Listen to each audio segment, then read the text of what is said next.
All right, so I want to talk a little bit about how everyone is basically too busy. It depends on what we're doing, what our priorities are, et cetera, et cetera. The focus is mainly going to be when clients of ours are quote unquote too busy. But everyone is busy, right? Everyone had plans this weekend, the holiday, running to and fro, driving, stuck in traffic. There's things going on that take up our time, right? So if everyone is busy, including our clients, and you get them on the phone, it's all the more reason you should one call close them, because when you let them go, they may be too busy to ever pick up the phone or keep their appointment again. And I wanted to focus on this because a lot of the agents I've been speaking to want to transition to phone sales. And there's a little fear or hesitation when it comes to making a change like that. So going forward, I'm going to be throwing some tidbits out about telephonic sales, because if anyone doesn't know, that's what I've done since 2002 in this business. I never sold face to face. So you can confidently and successfully sell over the phone, even if you never have done that before. When you do get that client on the phone and they're engaged and interested and you're qualifying them, you really have to go for one call closing. They cannot tell you they're too busy, and we'll get to the reasons and why and how to handle that too going forward. If you may never get them on the phone again after that first call, I always say absence does not make the heart grow fonder in sales. So you really want to capitalize on handling anything that may come up that could be considered a blow off, an objection, a hesitation, etc. So you always have to test the validity of whether a client is truly busy or not. Because every now and then you get a client that says, "Oh, I really don't have time for this right now." So what do we do in those cases? Well, I'll tell you what you don't do first. You don't say things like this, "Sorry to bother you," and then, talk to them later. You don't say, "When would be a better time?" Because you're allowing the client to go. And when we let them go, we very often lose them forever, unfortunately. And then this one, "Oh, that's all right. This will only take a few minutes." Now, a couple of things I want to discuss. How do I know that they really don't have the time? Meaning the client really is too busy. Because my thinking is, if they picked up the phone, they were at least curious to know who was calling. Meaning right now, if somebody calls me, I'm not going to pick up the phone because I am busy. I am running this meeting. So I will not even pay attention to my phone if or when it rings, or if a text message goes off, or an email, anything of that nature. I'm not going to bother because I am truly busy and I really don't have time. So if someone is in the middle of quote unquote working and they answer the phone, it tells me that they weren't too busy to find out who was calling them, which means it gives us an opportunity to interest them and engage them in what we have to offer. With that, that's why I don't always buy that people say, "Oh, you know what? I really don't have the time right now." And I would never say, "Well, why'd you pick up the phone?" But that's what I would think in my head. The other part of this is, and people use this strategy, "Oh, this will only take a few minutes," because it won't take a few minutes. My goal is to write a sale. That means it's going to take 30 plus minutes for me to do that, because I'm going to walk through qualifying them, doing a needs analysis, presenting a solution, educating them, adding on cross-selling components, and then submitting the policy. So I don't want to mislead a client and dupe them because I'm so anxious to get somebody to talk to, and say, "Oh, it'll only take a few minutes." And then after the few minutes is up and the client says, "Well, hey, you know what? Now I really have to go." And then you're going to end up disappointed because you started something that you really shouldn't have. So in these cases, for me, I don't like saying any of this stuff because I really want to speak to a qualified client who I could potentially sell. And this way you don't end up discouraged at all.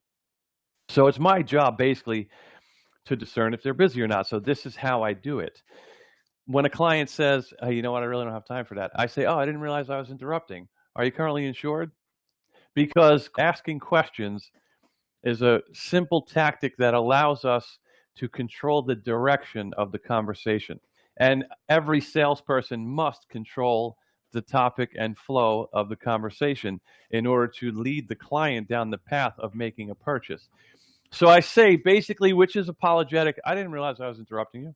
Are you currently insured?"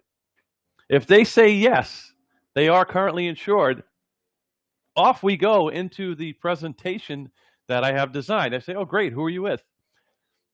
United Healthcare. "Okay, well, why are you looking to switch?"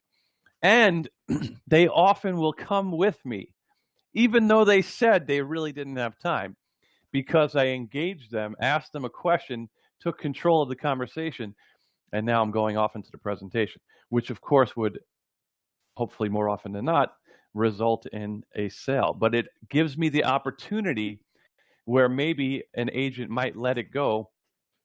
I don't do that. Now, the other option is result two is they may say, yeah, I am currently insured, but you know what? I really am busy. I have my phone ringing here in this project deadline. Then I'm going to respect their time because I validated that that response is true and correct.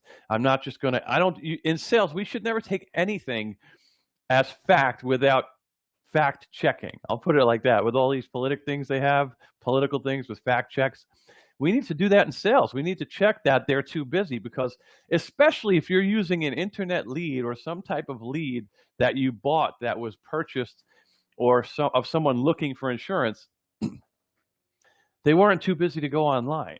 They weren't too busy to pick up the phone. So generally, they're too busy because it's a blow off or a hesitation, or maybe they weren't expecting your call right then and there. But you have to at least, as I said, test it. And that's why I will normally go off on the presentation, which is really interesting. It happens more often than not that they will follow you. I want to give you another side story. When I was testing internet leads, I think it was for Norvax at the time, which is Prospect Zone leads. And I started calling from 6 to 9 in the evening just to see what the market was like. And the first person that picks up, I say, hey, I've been assigned to be the agent for your health insurance. And she says, oh, I'm on the other line with another agent now. And I said, great. Are you currently insured? She said, no. I said, oh, man, how long have you been without it? And I went through the entire call and wrote the sale. Now, if that was any of you guys, I'm sorry, but you left the sale on the table, never called back, which was the interesting part. Whoever that agent was never called back in to interrupt our call. So what did that agent assume? Oh, I'm getting blown off. Oh, well. But they were wrong because she wound up buying a policy. But it's because I went into the presentation design and qualified and asked questions and was able to take control and keep her interested on the call. And she forgot about the other agent because she's still getting the result that she wanted. That's why you always have to really keep asking questions. It's the number one thing as a sales tool, I will say, in any process of learning about someone is asking questions. By respecting each other's time, you then get to set what we would call a qualified appointment. In that you say, okay, great, when is a better time to call you back? I have a couple of openings. Let's work on your schedule. And if they're interested, they will tell you. And again, they may not pick up when you call. That's okay. As long as you tried to qualify the truth behind the statement or not. There was a friend of mine, we used to work together, and we would always laugh all the time because initially a client says, I don't have the time, and then 30 minutes later, we're submitting the application online. And I would hang up the phone and look over and go, yeah, that one didn't have time either, and then walk up because we would have a big white board that would, you write your sales on for motivation and stuff. And I would say, yeah, my client didn't have time to talk to me, and I'd walk up and write a number, 2 or 3 on the board. But it happened so often that I started training people on it like this as to how to conduct themselves, as to how to conduct themselves if and when it comes up. And now here's what's interesting.